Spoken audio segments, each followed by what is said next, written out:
Okay, so right off the bat, got a lot of jumping going on.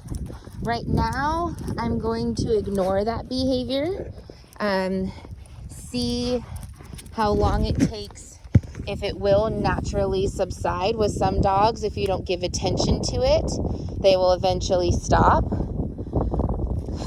He's trying to figure out my long lead here. He's a little confused. I do have him on a long lead starting today, simply because I want to give him as much of a chance to make the right decision and reward that as I possibly can.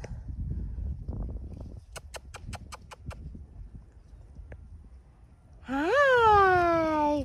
And the right decision is coming back over to me. He doesn't necessarily need to be in like this perfect loose leash walking position. You're all tangled. But I do want him to come back towards me. Now again, the jumping I'm ignoring, but I'm also going to make sure he doesn't get any reward. Good boy. Good, you already responded to that noise. So the noise I just made is what we call the incorrect marker. And that noise is going to let him know the behavior that you're offering me right now. Good boy. Good boy. Yes. Is a behavior that is not going to pay off for you, right? And you can see that that sound that I make is already naturally pretty jolting for most dogs, which is why I default to it. Okay, so until he learns his cues, like leave it and things like that, we want to make sure we use that incorrect marker as a guidance for him. Okay, the other two markers that he's going to be learning is the encouragement marker, which is going to be praise. So when you hear me say that good boy, right, that's letting him know, hey, you're on the right track. So then we have the correct marker, which is YES, good boy, good boy, good boy, yes. And that word is going to mean you just did the behavior that is earning you the actual treat. So you can think about the markers as a guidance system, good boy, to where you have a hot and cold, right? That incorrect marker is you're going cold. The encouragement marker is you're getting warmer, okay? And then you have the correct marker, which is you finally done the behavior that I want. So anytime that you use those markers, we should be guiding him all the way to the correct marker, whatever it is that we actually want him to do. Good boy, good boy, good boy, yes, right? So right there, it was encouragement marker until he heard the correct marker, and then he got his treat. Good boy, good boy, good boy, yes. Oop, it's down there. Can you find it? Can you find it? Find it down here? Good job, good job, good job. Now, the other thing, yes, good boy, that we're starting today is when he feels pressure on the leash, we stop and we do not move forward. Good boy, good boy, yes, until he comes back to me, right? Boy, yes. I'm also going to mark and reward when he offers me the attention without having to put pressure on the leash first. Good boy, yes. Since that is the ultimate behavior that we want. We want him to not have to put pressure on that leash before he offers behavior. So I'm always going to reward that at this point. Good boy, yes. Good job. Good boy, yes. Good job.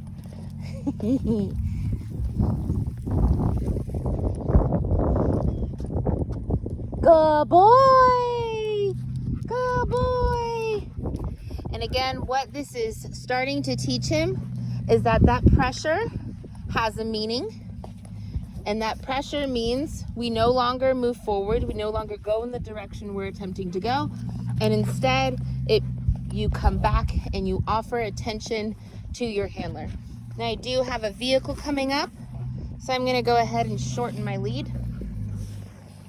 so that he doesn't have the ability to get in front of that vehicle. And we're gonna see how he responds to it. Good boy. So same rules apply. The only difference is my leash is shorter.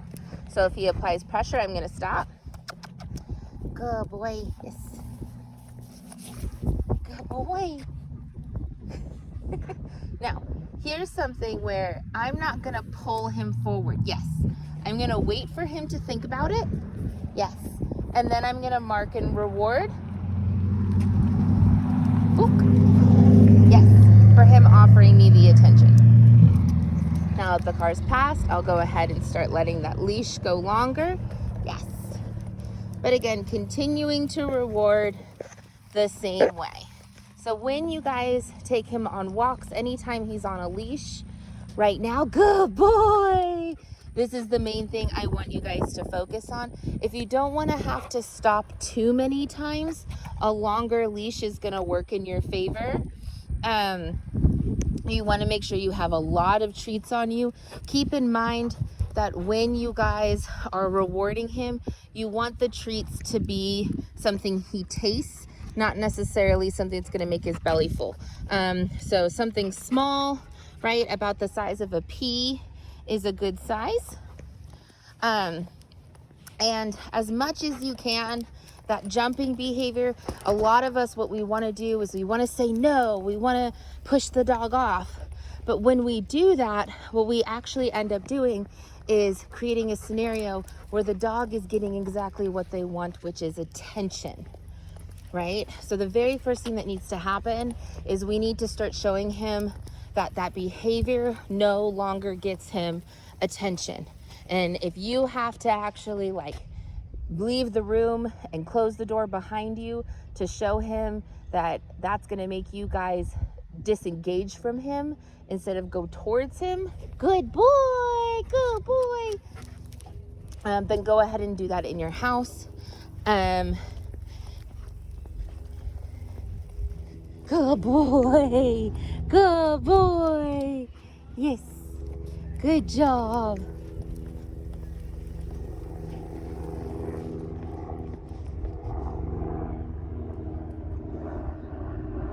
Stop.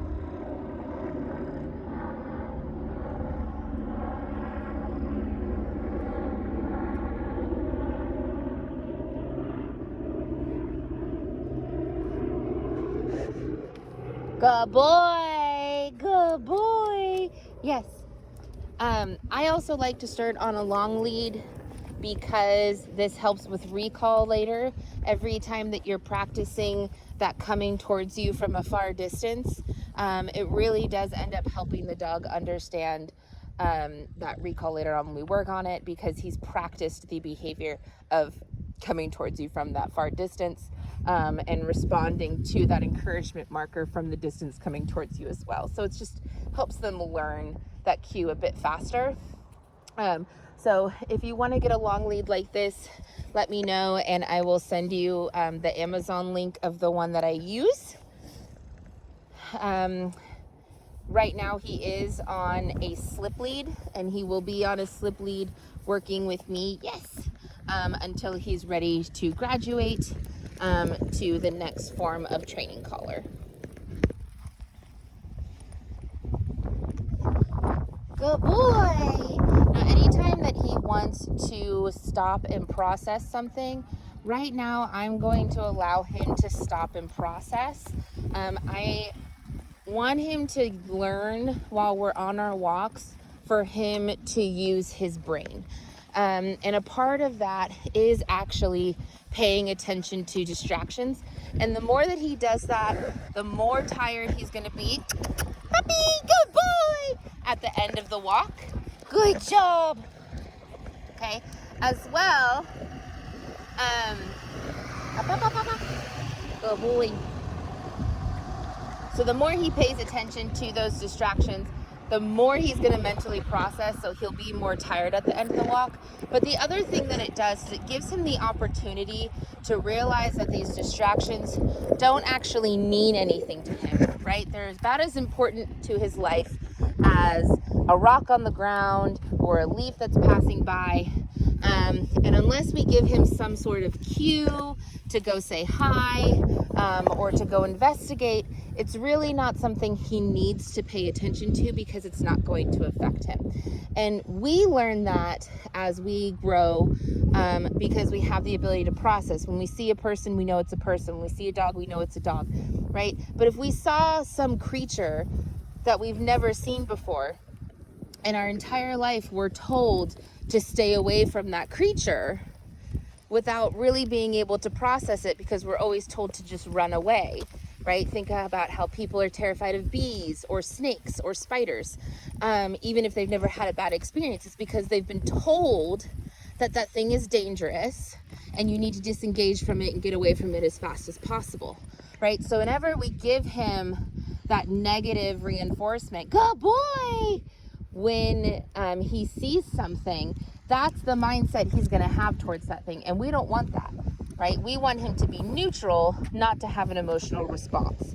Good boy. Good boy. Good boy, yes. And again, if he makes the decision to give me attention, he's going to get rewarded for that, because that's really nice. That's the end behavior that we want. Good boy, yes. Well done. Good boy, good boy, good boy. Now, right now, he is getting a lot of treats because this is the beginning of his training. But eventually, we will go down on the treats. This is just the beginning, so do be ready to give him a lot of rewards. Good boy. Good job. Good job. Oh, he's going back for the treat. Did you not find it? That's okay. I'll give you a new one. No worries. No worries. Good boy. Good boy. Good boy. All right. So I've got some kids on scooters going by. I don't know how he responds to this. So I have my leash shorter. Again, so if he makes the wrong decision, it stops him a little earlier. Good boy. And there he goes. Dang, my thumb hit the thing. Oh, that's okay. Good boy, yes. So same thing, right? The leash is not gonna let him get close. Yes. And then when he comes back, we're going to reward. Yes. Good boy. There we go. Now, he's the one applying the pressure on the leash. There's no pressure right now. I'm not holding him here. Good boy. So much as I'm not going to allow him to pull forward. Good boy. Again, loose leash. Not pulling. Good boy. Yes. And I'm going to wait for him to really refocus on me. I'm not going to move forward if he's still watching the kids. Good boy. Yes.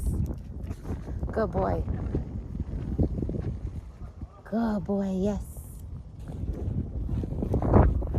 Good boy, yes. Okay, now he's focused. We can go ahead and move forward. And I'll let him have the long lead to see if he's good boy, gonna make a good decision. Yes, sir. Yes. Right? If you let him have this long lead and he lunges, right? He takes off and lunges at the end of that leash, that's really gonna pull you down. So if you're using a long lead like this and you see a distraction like that, that you know he's probably gonna lunge, or you think he might lunge, or you just don't know how he's gonna respond, make sure you shorten it up so that when he lunges, he doesn't have so much of a length to really get that speed and pressure. So it's safer for both of you, right? Because the faster he's going, the harder that pressure is going to be on his neck. And we really don't want to put too much pressure. The martingale is pretty high up, so it shouldn't be hitting his jugular. But still, we want to limit the amount of pressure on that neck area as much as possible. Good boy. Good boy. Yes. Good job. Awesome. So when we go through the door, he offered me a really nice sit to come out. I like the same response for when we go in. Hi, bud. Hi. Wait, do. Yes, good job. Now, the other thing I want you to keep in mind is that I want him to start respecting the door. Good boy. So when he goes into the sit, that's a cue for us that he's ready for the door to be opened. Okay. And then we're going to give him a release cue as soon as we open the door and he continues to keep that sit position. Hi, good boy. So I'm going to open the door. He pops up. I'm going to close. Good boy. Good job.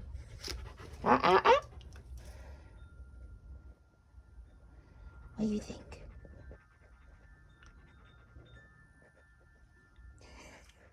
What do you think?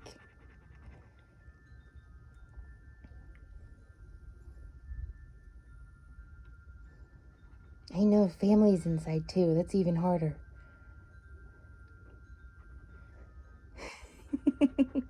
Good boy. Are you ready? Do you want to go in? What do you do? Yeah, help him out a little bit. So again, giving that incorrect marker every time he makes the wrong decision there. Hey. Good boy. Free. There we go. Good. Yes. Good boy. Yes. Hey, go find Milo. Yes. Oh. Oh, good boy. Go find Milo. Yes. Good boy. Go find Milo. Yes. Good boy. Yes. Good boy. Boy. Oh.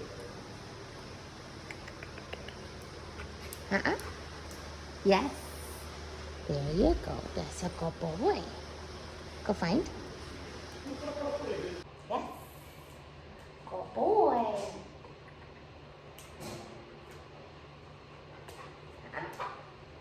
Yes. There you go. Good boy. That's what gives you the treat. Go find. Milo. Yes.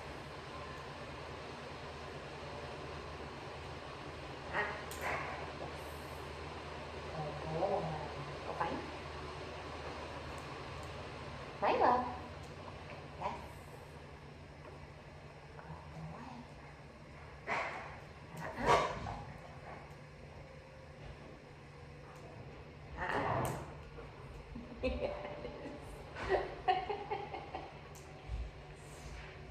So the fact it's taken even this many times and he's still offering me the jump tells me that he's definitely been rewarded for the jump, because that's his go-to for everything, right? Attention, treats.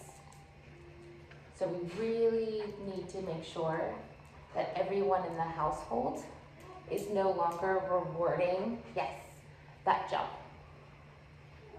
And this is also why that correct marker is really important, so that we can mark the behavior that we're actually rewarding here. Yes, good boy. So as soon as that booty hits the ground, we want to give that YES. Yes. Good boy. Oh, you got it.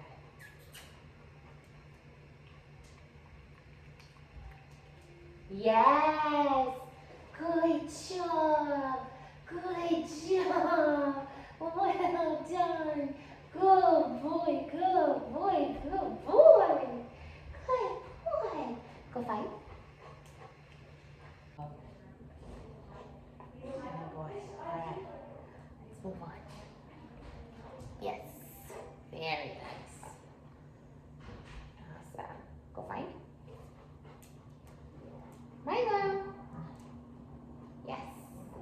boy. Good boy. Milo. Yes. Good boy. You guys don't have to be quiet for me, by the way. It's good training for him to work around the normal noise.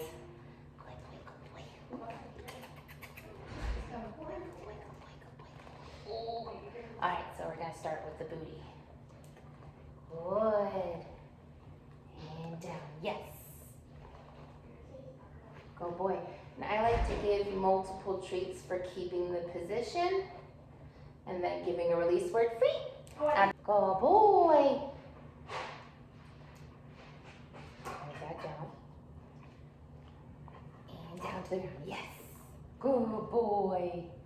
Good boy. Well done, well done. Free. Now I'm going to test from a stand just to see what he does. Yes, good boy. Beautiful, very nice. Good boy, free. Milo. Yes. Good boy. Sit.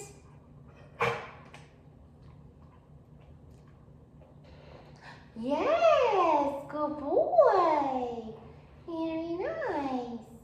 Good job. Down.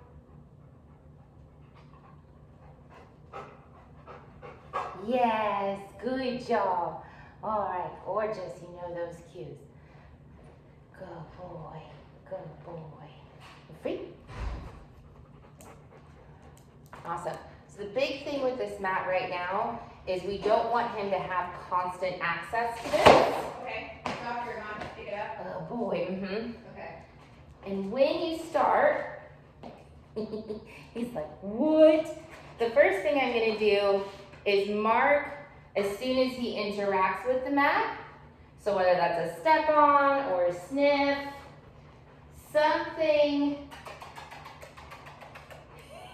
I don't know, man. I don't know, man. What is it?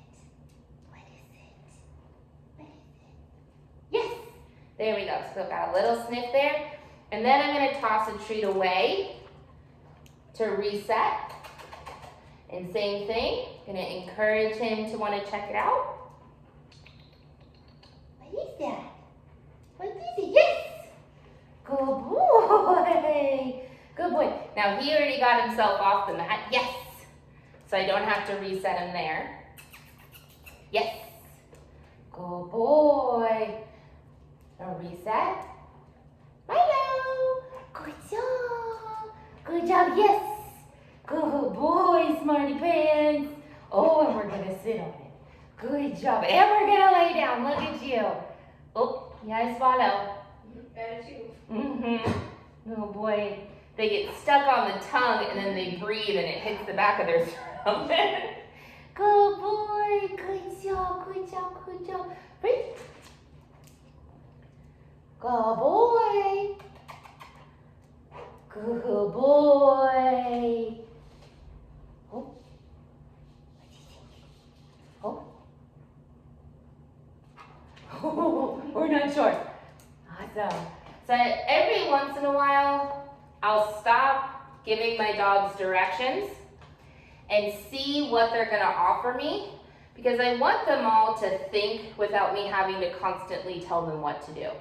So every once in a while, I'll just test them like that. Free. Be like, what are you going to offer? What's your thing? And his offer a lot today is jump. That's his default behavior for most things.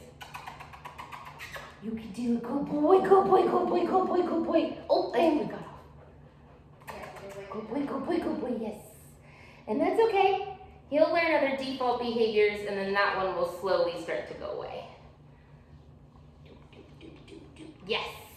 Good boy. I didn't tell you, so Yeah. he's actually getting fixed in a couple weeks. So Oh, okay. It could, in the sense that we are messing with his hormones. Yeah. So usually it takes a week or two after the fix for you to really see if it's going to make a big difference. So it should be fine during our training, but during the transfer training with y'all afterward, if you guys notice anything big, just let me know and we'll come work on it.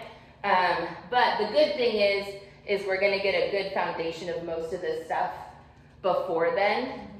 So even if there is a little bit of behavior trouble spot, we should be able to work through it because we'll have all the foundation training to help him. Good job. Yeah. Good job. And usually with boys, what you'll see, if there is a big difference, is that they're just a little less confident because they don't have that testosterone running through their body. They become a little bit more thoughtful and sometimes timid. It's not always like extreme, but that's something that if you start to notice that, that's what that is. It's that testosterone drop. Okay, there you go. And at the end, roll it up. This particular game, in the beginning, we want to keep really short because I want him to get obsessed with this thing so that when you take it out, as soon as it hits the floor, he like runs and jumps on it and offers that down. I want it to be a big deal that he gets to down on this thing. Good job.